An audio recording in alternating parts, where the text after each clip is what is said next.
Hello once again. Here you go. It's Damon, and that's the last video I do for this blog for today, that is. And I will talk about SummerSlam 2012. Oh boy, I'm going to talk about this, but before I do, I talk about what happened entertainment. Uh, Personal life, I was basically in terms of in the midst of my university program, basically, and yeah. Uh, in terms of music, well, again, I'm not a musical expert, but some things happen. In terms of TV land, the show House ended. Uh, Eastbound and Down briefly ended before that last season, the next summer. And both of them ended basically, those two seasons ended with a protagonist faking their death. And I thought that's kind of lazy as an ending. Most times, more often than not, it is lazy. Because for House, it made no sense for his character just to give up everything he had just to be with Wilson. Like, I understand be supportive for his friend, but I felt like you could have ended so much better, you know?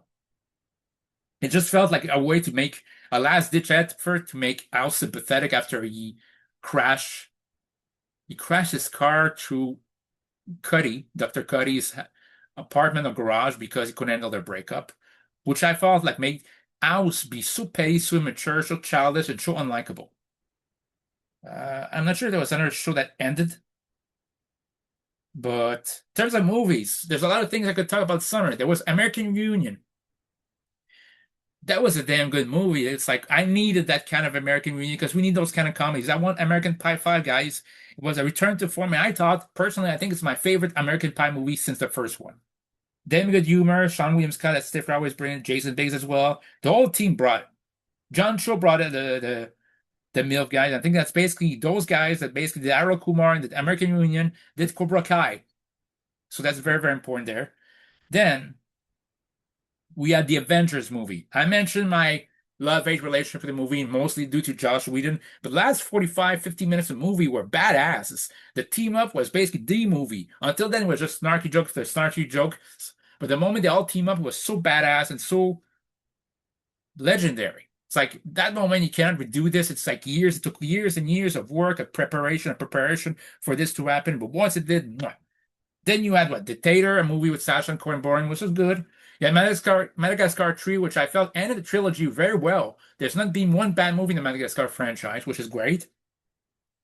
You had Men in Black 3, which redeemed the semi-mediocre quality of Men in Black 3 2, and it ended super well. We didn't need Men in Black International after this. I thought it was very self-contained, very well done, and can move on to something else. We had Brave, which was a pretty good movie. What else? Just thinking. Uh, Check. We have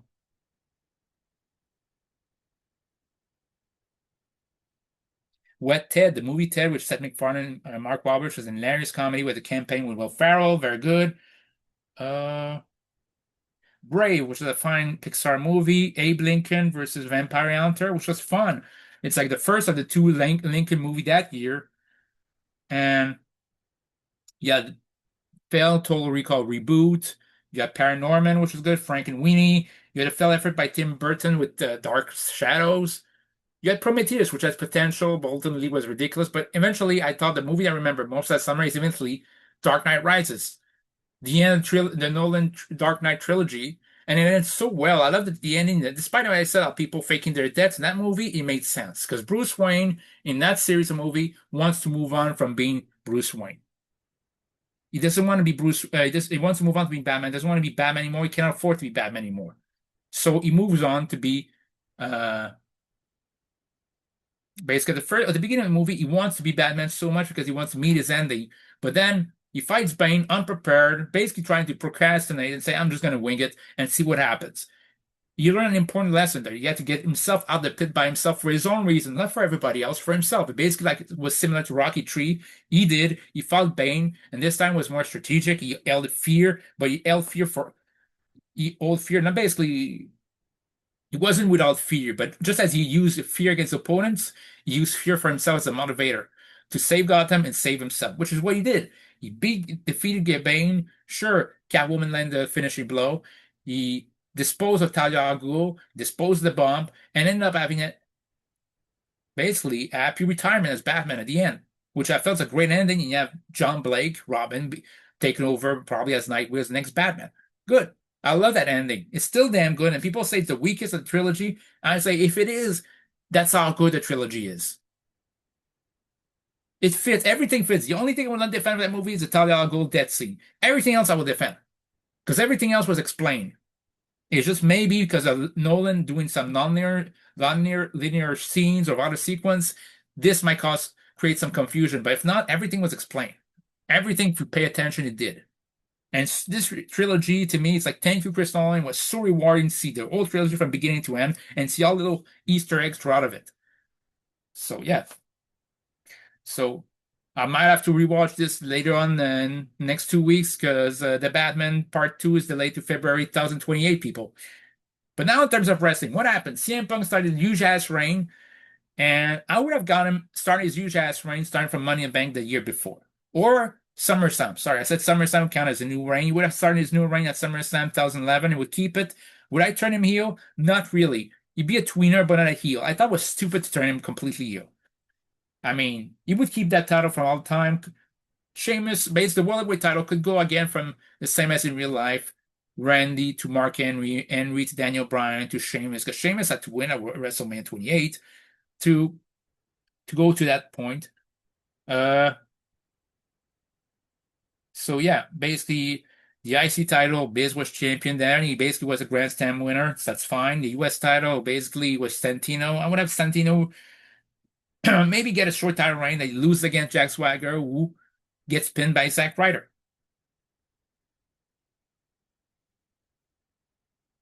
For the tag title, basically would have Kofi and R-Truth, no problemo. Divas title later. And Lesnar returned during that time. Now, the first thing I would do, I would have Kofi Kingston and R-Truth 1 year after being in the tag team titles division. Well, Kofi, that is. He's still in tag team division. This time he's a champion with R-Truth, defending against the primetime players, against the Usos, against the Clones. And no, sorry, against Tyson Kidd and Justin Gabriel. And I'm going to have Kofi Kingston and R-Truth winning. Then you would have Daniel Bryan versus Kane, like in real life. Kane tries for a tombstone. Daniel Bryan counters a small package, 1, 2, 3. 8, 9 minutes for that match. For the United States title, it could be a pretty sure or not. It's Zack Ryder defending against Cesaro. This is when Cesaro wins the US title, like in real life. Give it a 12-minute match, that'd be fine. Then you would have Cody Rhodes and Damien Sandow team up against Rey Mysterio and Sin Cara. I would have Sandow and Rhodes pin Mysterio and Sin Cara by virtue of the crossroads. Then Damien Sandow then delivers a neck breaker to Sin Cara for the 1, 2, 3. For the Intercontinental title, I was The Miz defends against Christian. That's right. I would have Miz defend against Christian. And I would have The Miz retain. For the Divas title, you had Layla defend against Eve Torres, Evil Eve Torres, against Brie Bella, against Natalia. Because I realized there was Natalia versus Brie Bella, and I tried to make sense out of it because there was no Divas title match at the time. So I thought, might as well put a Divas title match right there and there. You would have Layla defeat, keep the title by pinning Brie Bella in that match, which means Eve Torres is still in contention as is Natalia. Then the next match is just a glorified squash match. You have Ryback destroy Heath Slater and Kurt Hawkins in like 3 minutes. Now we're into the penultimate match. I know in real life the main event SummerSlam 2012 was Lesnar versus Triple H, and I thought it didn't fit well. Triple H tried to be as sympathetic as Taker or Shawn, but it didn't work. I would Triple H basically be the heel in that feud, and Lesnar be not a face, not a heel, just a tweener. And Triple H basically says, if you want your contract, you have to go through my gang. And we have Otunga, David Otunga, his lawyer. Big Show is enforcer, and himself in a glorified gauntlet match. First out, Lesnar disposed of Otunga pretty easily via 1F5 after 2 minutes. Then Lesnar versus Big Show, which is a match of 5 minutes, which takes more difficulty for Lesnar. For 2-3 minutes, he's battered until Lesnar shows off his strength, does several belly to belly, 2-3 German suplex, one F5, eliminates Big Show. So Triple H is versus Big Show. Triple H is Lesnar. Triple H is a street fight. Tries to deliver hits with a sledgehammer, which he delivers. And eventually, Lesnar tries to deliver, basically does one F5, 1, 2, but since no DQ, Otunga and Big Show run in to save their boss. It leads to Otunga basically nailing, sorry, it leads to Big Show inadvertently hitting Otunga with a WMB. Lesnar does another F5 to Big Show take him out. Then Triple H goes to the pedigree, but gets caught in Kimura and Triple H taps. So Lesnar regains his contract, his juicy contract like this, and basically can be still as dominant because I didn't feel like you should lose right away. And if you lose to Cena beforehand, I don't think you should have lost for a long time before after you come back. But you shouldn't wrestle. You should wrestle like 4 or 5 times a year tops. You shouldn't be champion Lesnar apart from 2014, but you shouldn't wrestle that much either. For the WWE title match, I would have CM Punk versus Randy Orton. And yeah, I would have CM Punk win and retain the WWE title over Randy Orton. I also forgot that the opening match of that card would have been Jericho versus Dolph Ziggler. And you have Jericho again win like in real life. So the match for that SummerSlam, you have U.S. title, Zack Ryder versus Cesaro, Jericho versus Ziggler, Kofi R-Truth against Primetime's players, the Usos and Kid and Gabriel. You would have Daniel Bryan versus Kane. You would have Cody Rhodes and Damien Sandow versus Rey Mysterio and Sin Cara. You would have the Worldwide title, Sheamus defending successfully against John Cena. You have for the IC title, Miz defending against Christian. You would have for the Divas title, Layla defending against, successfully retaining against Brie Bella, Natalya, Eve Torres. You have Ryback squashing Slater and Hawkins. You have Lesnar beating Otunga, Big Show, and Triple H in a gauntlet match. And finally, for the B title, the main event, CM Punk retaining against Randy Orton. Let me know what you think. Comments down below. I'll catch you guys later. Peace.